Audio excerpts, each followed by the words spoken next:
So I've got a wild idea that might just terrify you to the core. But, but it could be the key that leads to freedom that you've never experienced before. Hear me out. What if the thing you are most ashamed of is the place where your leadership actually comes from? See, most men, they spend their entire lives trying to cover up, trying to hide, trying to disguise, trying to run from their failures, the secrets that they have deep in the back of the closet. But what if that very thing that you're hiding is where your strength is born? We're going to talk about that in this video and how you can overcome it and step into the man you were created to be. Let's get into it. Most men wear masks. My name is Eric Wayne Wade. I meet with men just like you every week to break the silence, unmask, and embrace vulnerability to rise into the men we were created to be. It's a crazy thought, I know. The thing that you feel like disqualifies you could be the thing where your strength is born. For years, I would walk into a room, any place. If there were men there that I had respect for, I felt lesser than, I felt weaker, I felt unqualified. I didn't feel like I should be in that room with them. And so I spent the entire time that we're together interacting, trying to be something that I wasn't, not feeling like I was on their level. And here's why. I knew what was in the back of my deepest, darkest closet. I knew the trash that was there. I identified and connected my worth to that trash. And so no matter what I did, no matter how good things try to overshadow the bad things, I never felt like I was worthy enough or as qualified as these guys in life until I was able to go to the back of that closet, move aside all the trophies, all the good stuff, and look at that mess and say, I've got to deal with you. And the only way I can deal with you is to pull you out of this closet and to show people. Okay, I'm not saying get out on your street and just yell out all your mess. No. But you've got to deal with it. You've got to name it. And you got to stop, number one, numbing yourself. You got to stop hiding from it. And you've got to get around specifically men that you trust. It could be one man, that's okay. And you got to air out your mess. You got to say things out loud that you would say to yourself, I'm never going to tell anybody what's going on here. That right there, I'm never telling anybody about that. It might seem small, and you might tell yourself, hey, the longer down the road I go and the more time separates me from that, I'll be okay. But that's going to keep growing. It's going to keep building. It's going to keep bleeding because it's a wound. And it's going to bleed into your relationships. It's going to bleed into your work. It's going to bleed into your very identity until you face it and you deal with it. Now, I want to talk about a few things that you might be doing to keep from dealing with what you have back here in the closet. It's what most men do. We numb, we run from it, so we dive into work, right? We become workaholics. Alcohol, drugs, that's pretty common. I mean, that's something that we run to instantly to quickly numb. Porn, affairs, anger, control.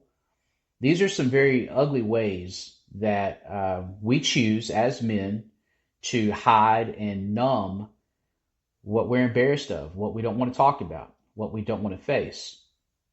But here's what's going to happen. You're going to numb it for a while, and that pain is going to subside, but it's not going to go away. Okay? It's going to show up in other areas of your life, and it will show up in the ugliest ways that can cause damage that you don't want in your life. And so I'm telling you, the quicker you can face it and the quicker you can start your healing, the less possible damage can happen in your family, in your work, whatever you have going on.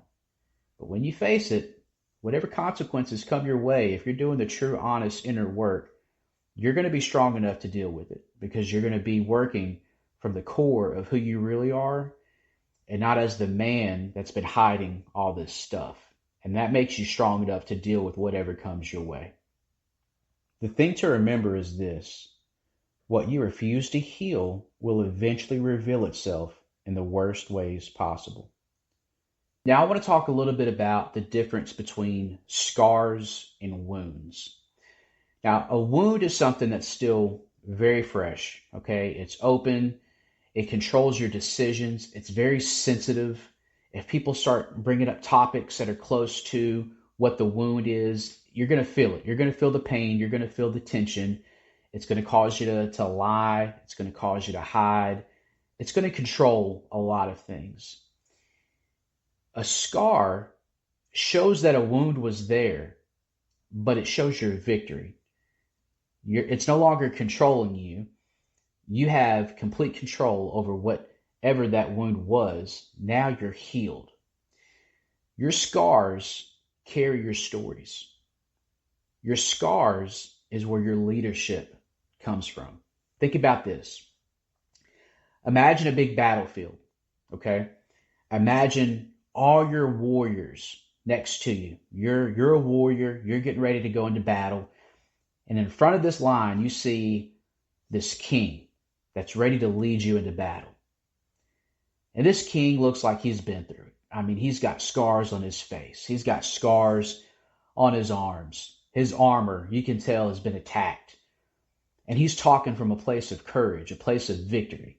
He's telling you that we're going to win this battle, and here's why we're going to win this battle. You can see the evidence of victory on this leader. Is that who you want leading you into battle? Is that who you're confident in? Or do you want that king that sits perfectly on the throne with no scars, no battle wounds, no victories to tell about, but he's telling you, yeah, you can do it. I believe you can do it. Which king are you going to follow and fight for? Your scars is where your leadership comes from. And that's what I mean when I say those things that's keeping you bound, those things that you're ashamed of, afraid of letting anybody know about. That's where your strength is once you take away its power. But the only way you can take away its power is if you face it. You pull it out of that closet and you fight it. So how do you do that? How do you turn your pain into power? Well, the first thing you got to do is you got to name it. You got to call it what it is. It's a wound. Call it what it is. This way, you're not hiding it. You're not ignoring it. You're facing it. It's not easy, but that's what you have to do. The second thing you got to do is you got to feel it. Listen, you've spent years, possibly decades, trying to avoid feeling this. You've numbed, you've ran, you've stayed busy, you've done everything you can to keep from feeling it. You've got to sit in that discomfort and you've got to feel it. You've got to walk through it. What can you do? You can meditate. You can journal. You've got to talk it out. You've got to get that feeling that you're feeling and you got to let it out through journaling, meditation, saying these things out loud. You can be by yourself, but say it out loud. The third thing is you got to get it out.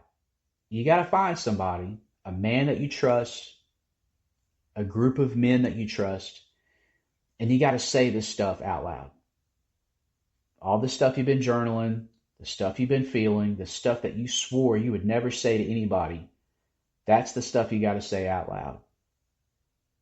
Pain loses its power when it's spoken out loud.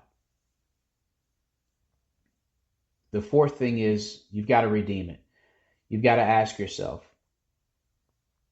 how will this wound serve somebody else? How will this now scar serve somebody else? Remember this, your greatest mission, your greatest assignment often comes from your greatest misery. So what's the takeaway? Listen, your wound is not the end of your story, okay? It's the doorway to your strength. Your scars, That's proof that you're still standing. And that very pain that you thought would break you could be the thing that makes you a leader to the men around you. And here's the challenge. Today, ask yourself, what wound am I still carrying that needs to become the scar?